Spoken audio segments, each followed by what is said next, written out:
Hello everyone. ଆଜିର ଆମ ଟପିକ୍ଟା ହେଉଛି ମଣିଷ ଜୀବନର ଚଲାପଥ। ଆମର ଇ ମନୁଷ୍ୟ ଜୀବନଟା ବହୁତ ଲମ୍ବା ଏ ଆଉ ବହୁତ ସଂଘର୍ଷ କରବାକେ ପଡ଼ି ପଡ଼୍ସି।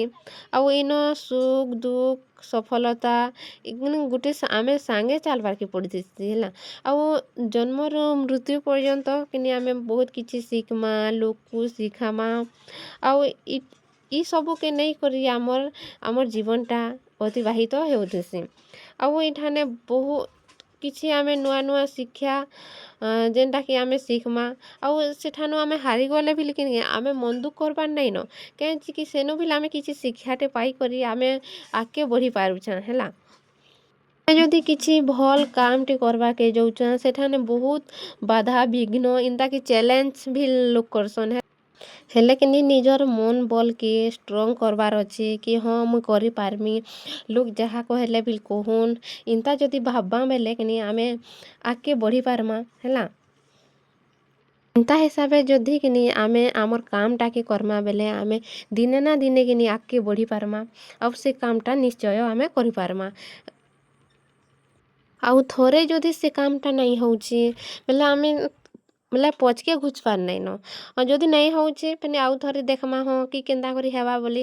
ଆଉ ଯଦି ପଛକେ ଘୁଞ୍ଚି ଗଲା ତ ଆମେ ମଣିଷ ନାଇଁସି ହେଲା। ମୋର୍ କହିବାର୍ ମାନେ ଚେଷ୍ଟା କର୍ମା, ବାର ବାର ଚେଷ୍ଟା କର୍ମା, ସେଟା ସୁନିଶ୍ଚିତ ହେବା। ପୁରା ମନରୁ ପଢ଼ୁଛ, ମନ ଲଗେଇ କରି ପଢ଼ୁଛ, ପୁରା ସେଟା ମତେ ହେଲେ ଯାଇକି ଚଲେ ପଢ଼ବାର୍ ନାଇଁ। ଇନ କାମର କଥା କହୁଛି, ସବୁ ଜିନିଷ କୁହାଯାଉଛି। ଏଇଟା ଗୋଟେ ଷ୍ଟୁଡେଣ୍ଟର ଲାଗି ନୁହେଁ, ସେଇଟା ସମସ୍ତଙ୍କ ଲାଗି ହିଁ କୁହାଯାଉଛି ଏଇ କଥାଟା। ଆଉ ଆମର୍ ଚଲାପଥରେ ତ ଆମେ ଏକଲା ନୁହେଁସି ହେଲା।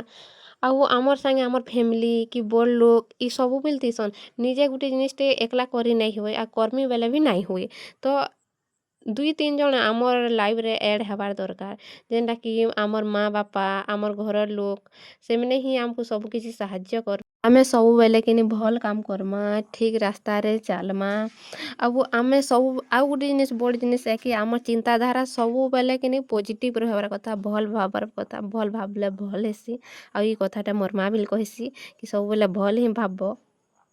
ତ ଇଟା ହଉଛି ଆମର୍ ମଣିଷ ଜୀବନର ଚଲାପଥ। Okay, thank you.